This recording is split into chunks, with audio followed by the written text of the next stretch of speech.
వ్యవహరించాల్సింది పోయి చంద్రబాబు లాంటి ఒక మాజీ సీఎం ఎన్ఎస్జీ ప్రొటెక్ట్ ఆయన పైన దాడి జరిగిన దాన్ని ఎందుకు పోలీసులు సీరియస్గా తీసుకోలేదు, ఎందుకు తాత్సారం చేశారు అని అనుకుంటున్నారు?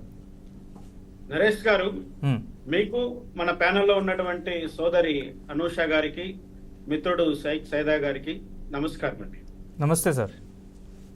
ప్రజాస్వామ్యంలో అప్పుడప్పుడు నరహంతకులు, ప్రజాకంటకులు కూడా అధికారంలోకి వస్తూ ఉంటారు. అందులో భాగంగానే వైఎస్ జగన్మోహన్ రెడ్డి కూడా అధికారంలోకి వచ్చాడు.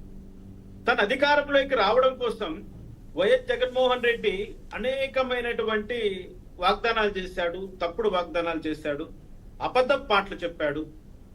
ఆయన ఏమన్నాడు? నేను అధికారంలోకి వస్తే కరెంటు ఛార్జీలు పెంచను, ఆర్టీసీ ఛార్జీలు పెంచను, మద్యాన్ని తగ్గించేస్తాను, ఇసుకను ధర తగ్గించేస్తాను అంటూ ఇటువంటి అనేకమైనటువంటి వాగ్దానాలు చేశాడండి.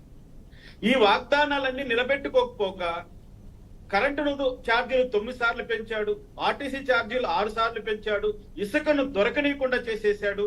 ఇంకా మద్యం రేట్లు విపరీతంగా పెంచి కల్తీ మద్యాన్ని సప్లై చేసి అనేక మంది ప్రాణాలు తీసుకున్నటువంటి గనుడు జగన్మోహన్ రెడ్డి.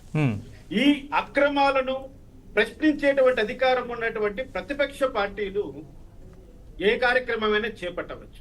ప్రజాస్వామ్యంలో అది ఒక హక్కు లాంటిది. అందులో భాగంగానే నాటి ప్రతిపక్ష నాయకుడైనటువంటి నారా చంద్రబాబు నాయుడు గారి తెలుగుదేశం పార్టీ ఈ బాదుడనే కార్యక్రమాన్ని చేపట్టింది. ఈ బాదుడు కార్యక్రమాన్ని చేపట్టడానికి పోలీసులు అనుమతి ఇచ్చారు. ప్రజాస్వామ్య విధంగానే జరుగుతుంది. ఎక్కడ కూడా తెలుగుదేశం పార్టీ శ్రేణులు ఎటువంటి గొడవలు లేకుండా సాఫీగా సాగిపోతూ ఎంతో గ్రాండ్ సక్సెస్ గా వెళుతున్నటువంటి ఈ కార్యక్రమాన్ని ఏదో విధంగా ఆపుదల చేయాలి, ఏదో విధంగా చంద్రబాబు నాయుడు గారిని ఇబ్బంది పెట్టాలంటూ వాళ్ళు ఆ రోజు నందిగామలో ఆ రోజు చేసినటువంటి హంగామా ఈ రోజు చూస్తున్నాం. ఇక్కడ నరేష్ గారు ఒకటి గమనించాలండి.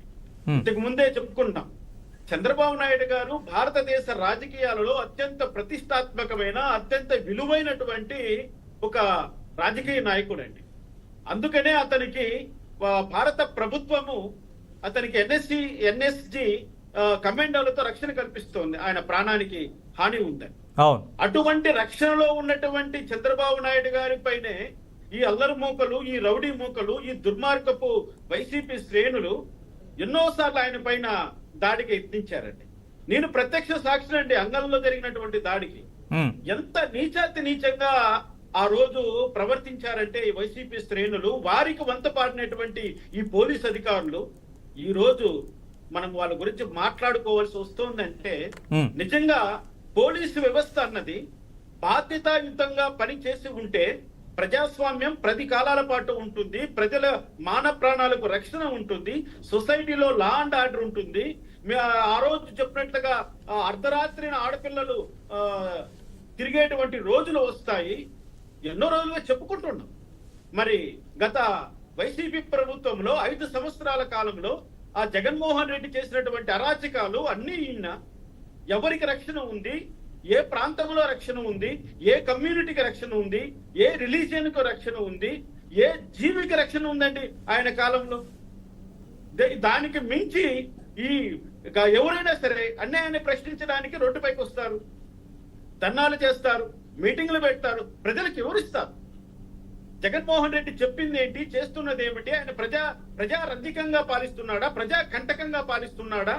ప్రజలు ఏ విధంగా నష్టపోతున్నారు, ప్రజలు ఏ విధంగా బాధపడుతున్నారు అనేటువంటి అనేకమైనటువంటి సమస్యలను ప్రతిపక్ష నాయకుడు ప్రజల ముందు ఉంచి ప్రభుత్వాన్ని నిలదీసే హక్కు ఉన్నటువంటి వ్యక్తి ఆ రోజు ఒక సమావేశం పెట్టి ఒక ప్రజల ముందుకు వచ్చినప్పుడు ఆయన పైన రాళ్లతో దాడి చేస్తే, ఆయనకు రక్షణగా ఉన్నటువంటి మధుబాబు గారు గాయపడితే ఆ కేసును నీరుగార్చి అర్ధరాత్రి ప్రెస్ మీట్ పెట్టి ఆ సిపి గారు అన్న మాటలు ఈ రోజుకు గుర్తుకున్నాయి.